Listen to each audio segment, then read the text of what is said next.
Hello everyone, today we have new video review, and as you can see, this time we are going to check fresh release from Eduard.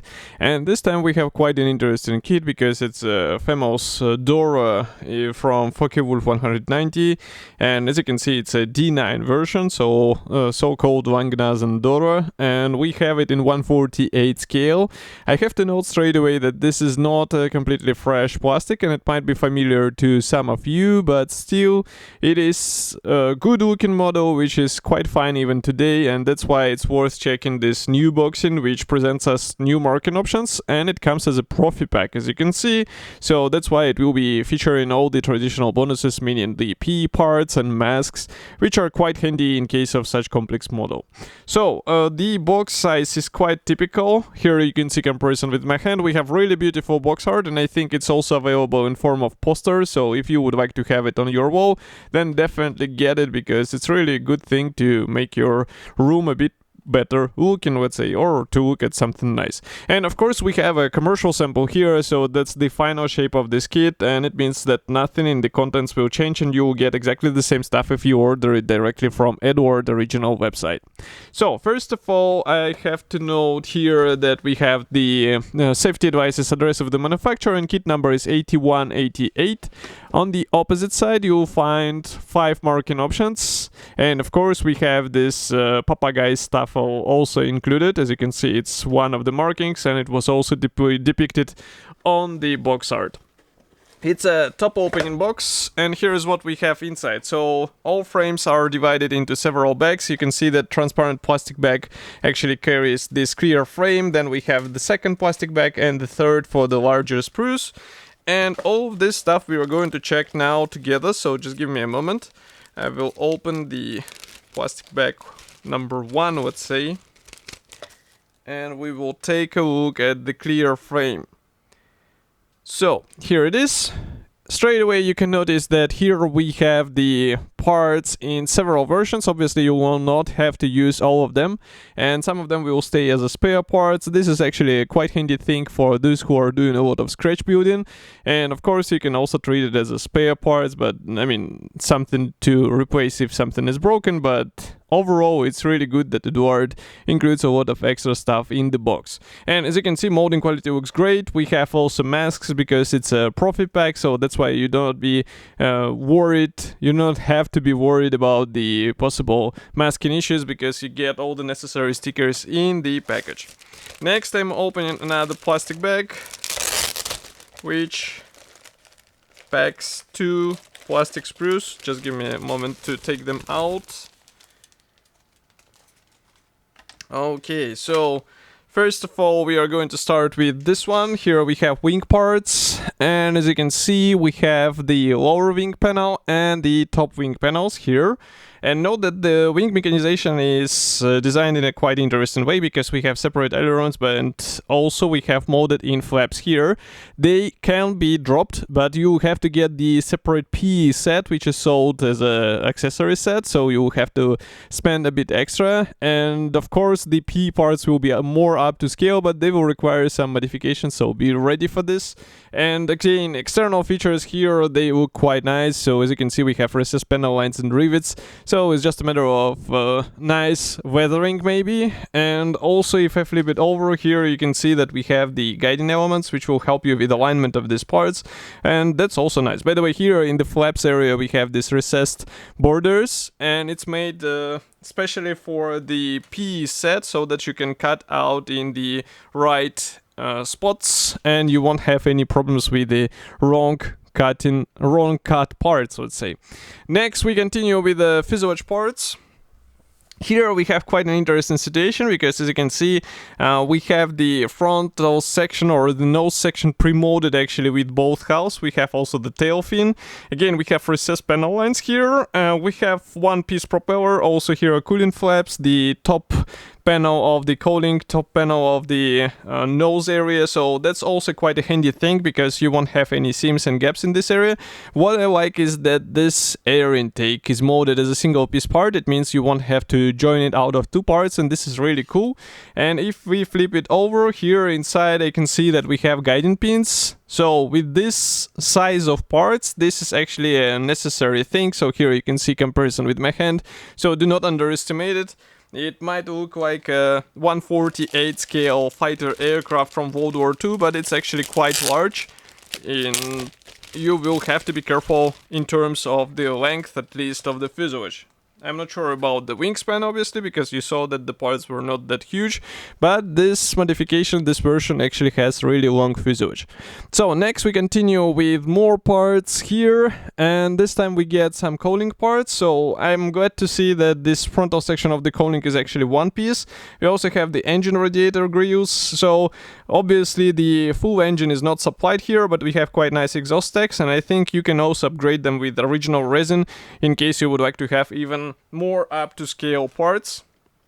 Next we continue with quite interesting set of the elements here, and that's because this aircraft has special, let's say, wheel wells through which you can see the part of the engine bay, and that should be copied in a decent model. That's why Eduard decided to copy it this way. As you can see, we have here the parts which are actually visible through the wheel wells, and this is actually a quite smart solution. So you do not have to build a full engine, but you still get a nice copying of all these main features which are visible through the landing gear wheels or wheel wells. And of course, there are a lot of pipings copied. They are also visible because there are various hydraulic systems inside this bay. And if I flip it over, you can see that they're actually detailed from both sides.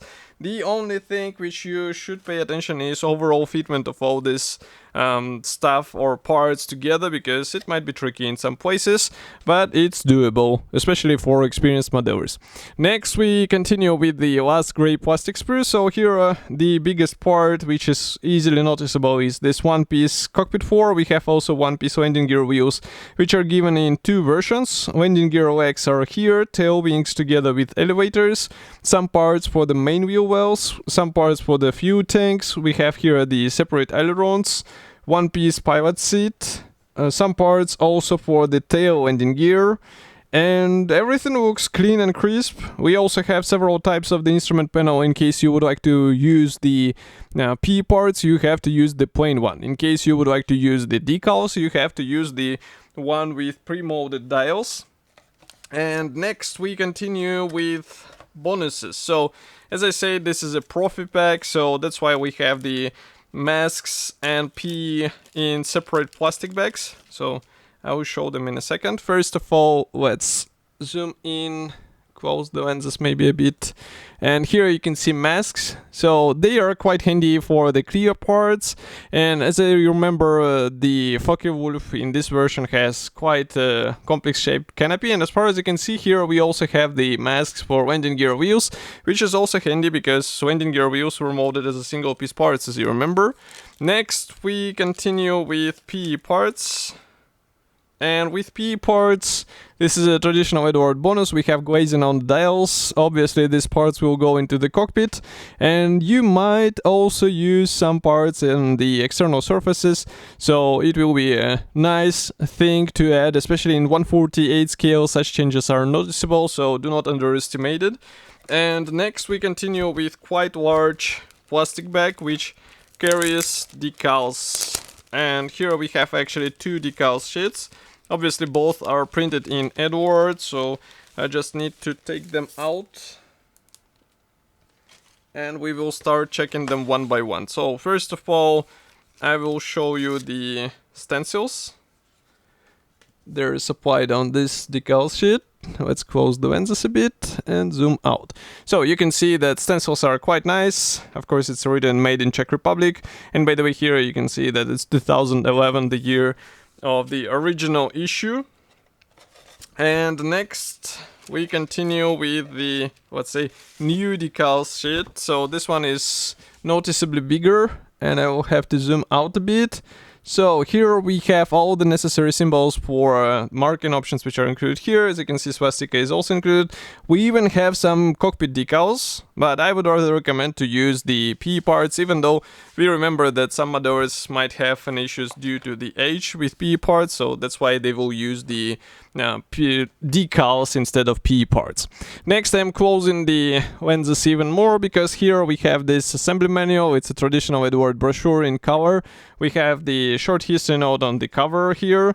Next, we continue with the parts map. Blue color means that these parts will not be used, so they stay as a spare parts. Assembly process starts with the cockpit, and here straight away you have to decide whether you would like to use P parts or you will be doing everything in some kind of different way, for example with decals and also the sharp brush, maybe dry brush method as well. Next, we continue here with what I was describing before. So here we have this engine bay which is visible through the wheel wells. Note that we can also copy the ammo bay, which can be also opened on the model as far as I remember. Next, we continue with wings. So here we assemble the wheel wells. We also assemble the ailerons in place. I was just looking at this blue color. It actually shows where you can glue these parts together. Next, we continue with landing gear. And of course, do not forget about the alignment of the landing gear legs, because it's quite special on this type of aircraft. Next, we have the propeller installation, fuel tank, and here we have also some options for the open-closed canopy, open-closed hatch on the wing or on the cowling as well. And here we have also masking guide for the canopy and wheels. And also for the ammo bay, by the way. Next, we continue with the first marking option, which was also on the box art. Here we have two more, May 1945 and also just Germany 1945. Here we have two more, so April and February 1945. And here is the stenciling guide for this aircraft. So overall, I think this is a quite decent kit even today. And it's quite amazing to see that this plastic still looks good while we have a lot of modern alternatives, but still it manages to get all the necessary features out of the box. Of course, I will be happy to hear your opinion about this release. Do not forget to write it here in the comment section below. And if you like this video, press the like button, subscribe to our YouTube channel, and I will see you in the next video review as usual. Thank you for joining me today, and bye.